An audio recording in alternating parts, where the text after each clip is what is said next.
Hello दोस्तों, good morning. स्वागत है आप सभी का हमारे चैनल श्रेयास होम ब्लॉग्स में। कैसे हो आप सब? आशा करती हूँ आप सभी लोग अच्छे होंगे और मैं भी बिल्कुल ठीक हूँ। और ये देखिए, अभी सुबह का वक्त हो रहा है, सुबह के 6 बज रहे हैं और मैं उठ चुकी हूँ। मैं 5:30 बजे ही उठ गई थी और उठने के बाद मैंने घर के अंदर झाड़ू लगा लिया था। उसके बाद मैं बाहर आ गई थी झाड़ू लगाने।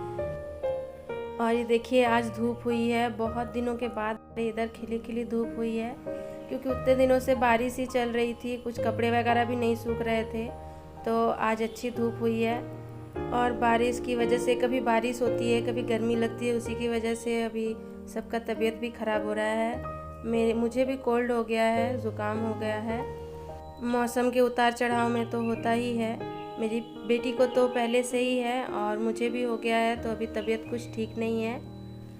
और अगर घर की महिला को अगर तबीयत ख़राब हो जाए तो समझ ही सकते हो कि कितनी ज़्यादा प्रॉब्लम होती है, क्योंकि आप अकेले हो तो फिर बच्चे को भी देखना पड़ता है, घर का काम भी करना पड़ता है। पर क्या कर सकते हैं, अकेले हैं तो फिर करना ही पड़ता है, क्योंकि अगर आप नहीं करोगे तो फिर कौन करेगा। और हस्बैंड भी हेल्प कर देते हैं, पर उन्हें भी अपने काम पे जाना होता है, तो वो कितना हेल्प कर पाएंगे। और मैंने अंदर झाड़ू लगा लिया है, मेरा हो ही गया है। उसके बाद मैं सारे कचरे को बाहर कर देती हूँ और बाहर मेरे हस्बैंड झाड़ू लगाते हैं, मैं नहीं लगाती। बाहर बाउंड्री के बाहर मैं नहीं जाती झाड़ू लगाने। अब इसके बाहर मेरे हस्बैंड झाड़ू लगाएंगे।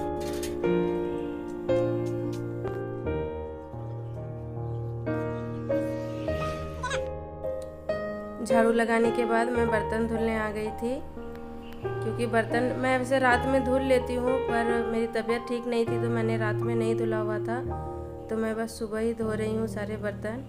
बहुत सारे बर्तन हो जाते हैं। ये सिंक थोड़ा छोटा है तो मैं इसमें आधे बर्तन ही लेकर आई हूँ अभी, और भी ढेर सारे बर्तन पड़े हैं किचन में, तो मैं 2-3 बार ला के धो लेती हूँ सब एक एक करके, क्योंकि अगर आप एक बार में रख दो तो फिर बर्तन उसमें आते भी नहीं है सारे, सिंक छोटा है और बर्तन फिर गिरने लगते हैं। इसीलिए मैं थोड़े थोड़े बर्तन लाकर धुल लेती हूँ जब ज़्यादा बर्तन होते हैं तो। और दोस्तों, आपको मेरा अगर ये वीडियो अच्छा लगे तो प्लीज़ लाइक करके जाना, और मेरे चैनल पे अगर नए आए हो तो प्लीज़ सब्सक्राइब कर देना और अपने फैमिली एंड फ्रेंड्स के साथ ज़रूर शेयर करना, ताकि मेरी थोड़ी हेल्प हो पाए। और ये देखिए, मैंने बर्तन धुल लिया है, अब मैं पोछा लगा रही हूँ। मैंने रूम में पोछा लगा लिया है, मैं पोछा लगाते लगाते फिर बाहर आ गई हूँ।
और अब मेरा पूरे घर में पोछा लग गया है और मैं बाहर आ गई हूँ। ये जो थोड़ा सा रास्ता है बना हुआ, इसे मैं धो देती हूँ पाइप लगाकर अच्छे से पानी से, क्योंकि अगर बरसात का मौसम है बहुत गंदा हो जाता है, बहुत कीचड़ कीचड़ हो जाता है, बाहर मिट्टी वगैरह है, इसीलिए ये देखिए मैं पाइप लगाकर अच्छे से पूरे धुल लेती हूँ। मैं रोज़ ही धोती हूँ ताकि ये साफ़ रहे, साफ़ सुथरा लगे।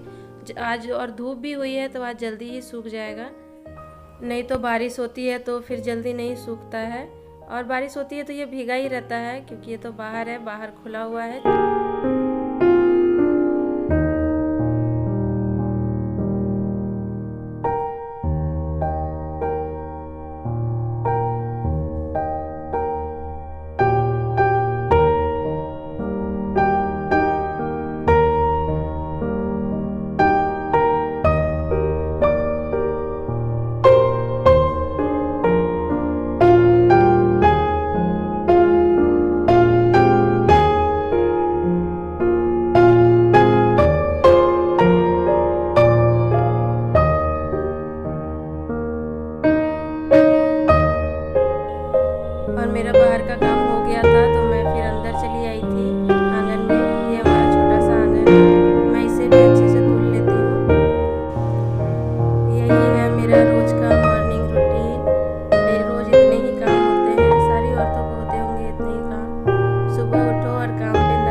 बहुत काम होते हैं सुबह सुबह, अगर आप 5 मिनट बैठ जाओ तो फिर देर हो जाता है काम में।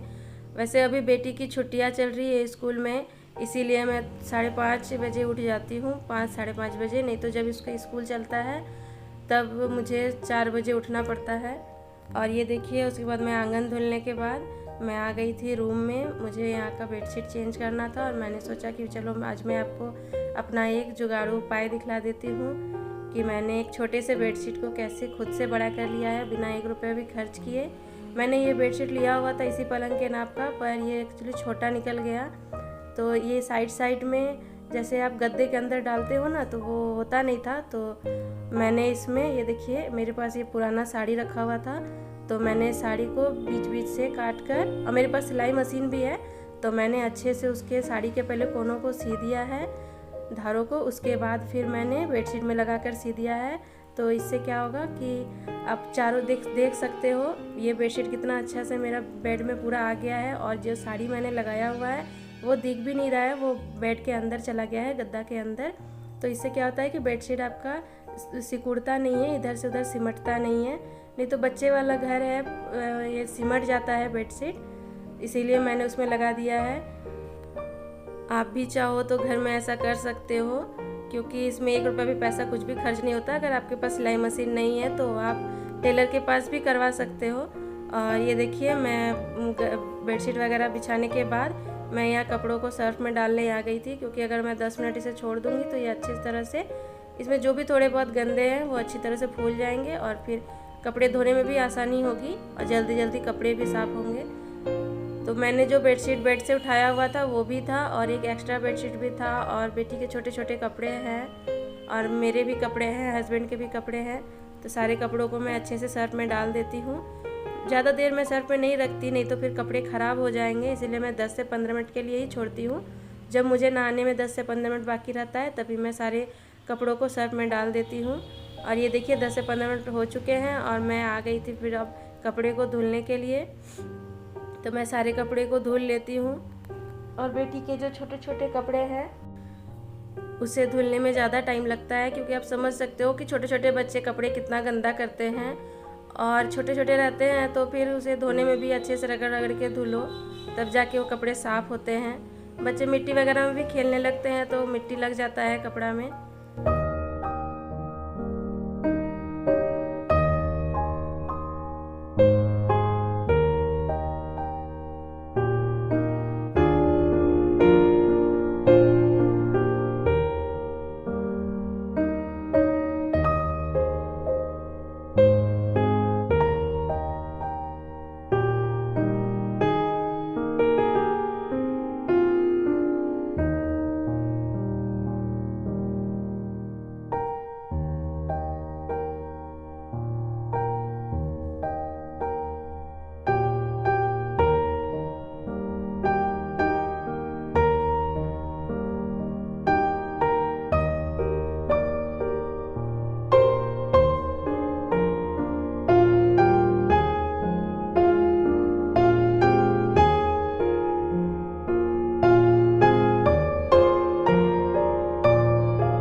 अब मेरे कपड़े धुल चुके हैं और मैंने कपड़ों को अच्छे से खंगाल भी लिया है। मैंने कपड़ों को 2 बार खंगाला हुआ था, पर मैं 2 बार रिकॉर्ड हुआ था, पर मैंने उसे कट कर दिया, नहीं तो वीडियो बहुत ज़्यादा लंबा हो रहा था।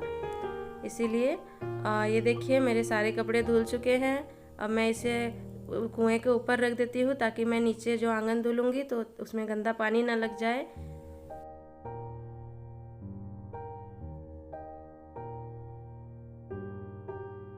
मैंने आंगन धुल लिया है, उसके बाद मैं नहाने चली जाती हूँ।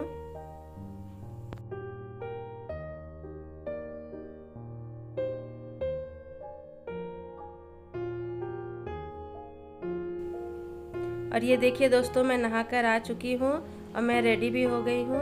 दोस्तों, आपको मेरा ये व्लॉग कैसा लगा? अगर अच्छा लगा तो please like, share and subscribe. Okay दोस्तों, और थैंक यू मेरे इस व्लॉग को एंड तक देखने के लिए। बाय बाय दोस्तों, मिलती हूँ अगले व्लॉग।